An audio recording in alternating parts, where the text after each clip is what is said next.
अकोला जिल्ह्यातील अकोट आणि ठाण्यातील अंबरनाथमध्ये सत्तेसाठी भाजपनं एमआयएम आणि काँग्रेस सोबत केलेल्या हातमिळवणीमुळे राज्याच्या राजकारणामध्ये सगळ्यांच्याच भुवया उंचावल्या। सत्तेसाठी भाजपनं कट्टर विरोधकांच्या सोबत आघाडी केल्याचं विरोधकांच्या वतीनं टीकास्त्र डागलं जात आहे। या आघाडीची गंभीर दखल घेत मुख्यमंत्री देवेंद्र फडणवीस यांनी आपली तीव्र नाराजी सुद्धा व्यक्त केली। काँग्रेस आणि एमआयएम सोबत भाजपची युती कधीच होऊ शकत नाही, हा प्रकार अजिबात खपवून घेतला जाणार नाही, अशा कडक शब्दात मुख्यमंत्र्यांनी स्वपक्षीय स्थानिक नेत्यांना खडेबोल सुनावलेले आहेत। संपूर्ण प्रकरण काय आहे सविस्तर पाहूयात।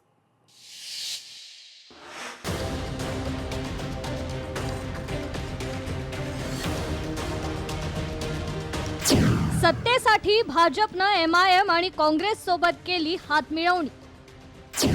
स्थानिकांच्या निर्णयावर वरिष्ठांनी घेतली गंभीर दखल।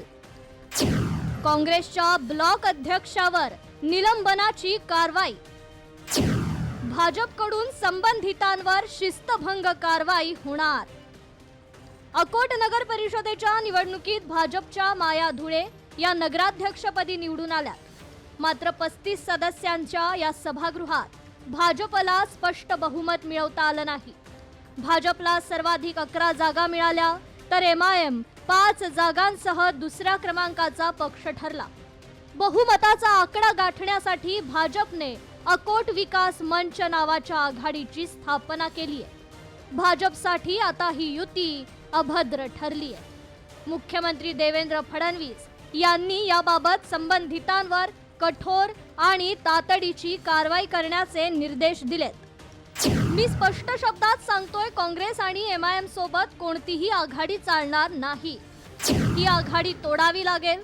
जर स्थानिक पातळीवर ही गोष्ट कोणी केली असेल तर ते चुकीचं आहे। हा शिस्तभंग आहे, याच्यावर कारवाई होणार। हे चालणार नाही। मी आदेश दिले आहेत आणि 100% यावर कारवाई होणार। ठाणे जिल्ह्यातील अंबरनाथ नगर परिषदेतही असाच अनोखा राजकीय प्रयोग झालाय। इथे मित्रपक्ष शिंदे गटाला खो देत भाजपनं काँग्रेसच्या हातात कमळ दिलंय। या नगर परिषदेत भाजप आणि काँग्रेसनं सत्तेसाठी हातमिळवणी केली आहे। या नवीन सत्ता समीकरणावर शिंदे सेना मात्र नाराज झाली आहे। अंबरनाथमध्ये आम्ही काँग्रेसच्या विरोधात उठाव केला होता।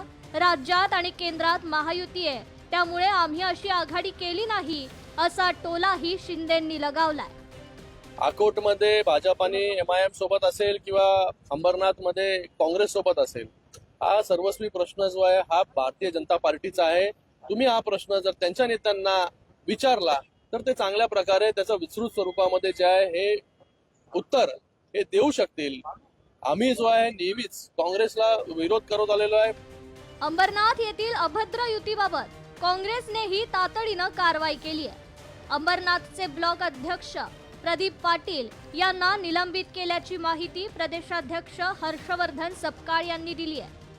कुठे निवडणुकीनंतर जर स्थानिक आघाड्या जर होत असतील तर त्या आघाड्या करण्याच्या अनुषंगाने देखील त्यांनी आमची परवानगी घेतली पाहिजे, अशी सूचना सर्वांना दिलेली आहे। भारतीय जनता पक्षासोबत आम्ही कुठेही गेलेलो नाही आणि कुठेही जाण्याचा प्रश्न उद्भवत नाही।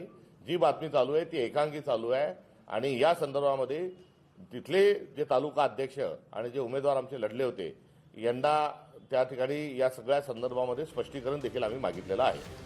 देशपातळीवर एमआयएम आणि काँग्रेसवर सडकून टीका करणाऱ्या भाजपनं अकोट आणि अंबरनाथमध्ये आघाडी केल्यानं विरोधकांनी भाजपला चांगलंच घेरलं होतं।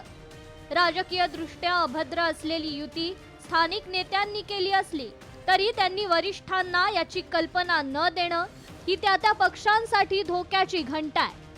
मुळात मतदार राजा पक्षांच्या विचारधारांवर त्या पक्षाला मतदान करत असतो, मात्र नंतर सत्तेसाठी पक्ष आपापसात कोणत्याही थराला जाऊन अशा अभद्र युती आणि आघाडी करतात। ब्युरो रिपोर्ट, लोकशाही मराठी, मुंबई।